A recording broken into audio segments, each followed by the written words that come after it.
I'm Shakil Ali. This is the Hydra House. Hydra House is a transitional home for ex-offenders coming out from incarceration. It helps you get jobs, to get on your feet, to transition back into society, to help you get your own place, so you'll be able to move on and be a productive citizen in society. I was born in Charlottesville, Virginia. My parents migrated to a place called Waynesboro, Virginia, and that's where I ended up growing up at. Going to school there, junior high school there, elementary school there. Lived there most of my life. Ended up going to Maryland, meeting my son's mother, had a child. Ended up joining the military for a brief stint. Returned back to Virginia. Ended up getting into some trouble. Ended up getting incarcerated. That's what brought me here. I was incarcerated for a total of 24 years. My father was an alcoholic, verbally, physically abusive to myself and to my mother. And I think this was a part of my life that made me veer off in the wrong path. I wasn't a dumb student, went to school all the time, really didn't do a lot of schoolwork, but did just enough to get by. I realized that if I had applied myself then the way I apply myself now, my life would have been a little different.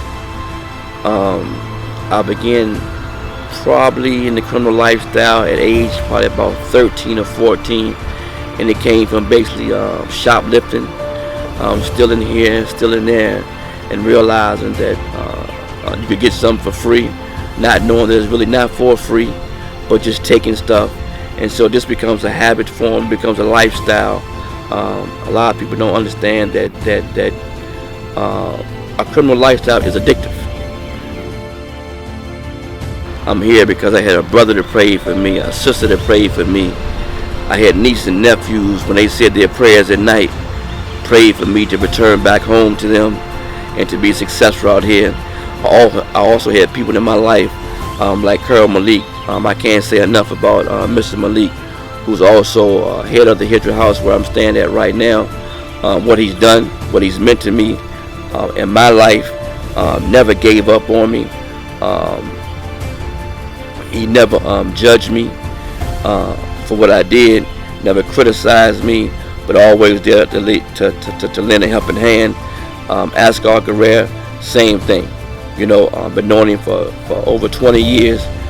Always been there for me, to assist me, to help me. So coming here was like a godsend. And my support system, I think each and everybody that comes out of prison needs a support system, right? So I couldn't ask for a better family. I couldn't ask for a better group of friends.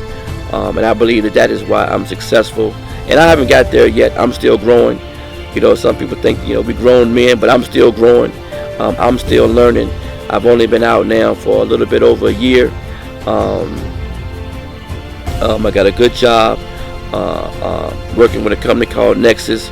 Mr. Mike Donovan, the CEO of the organization, Nexus, has given me an opportunity to come and work, make a decent living, go to work every day.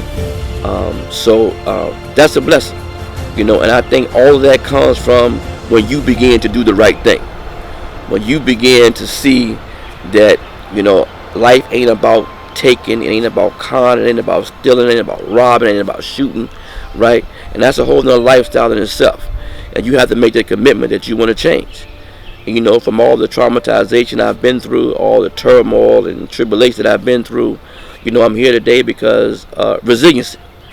Overcoming those obstacles and pathways that block so many of our youth, that block so many of our communities that are trapped in these communities.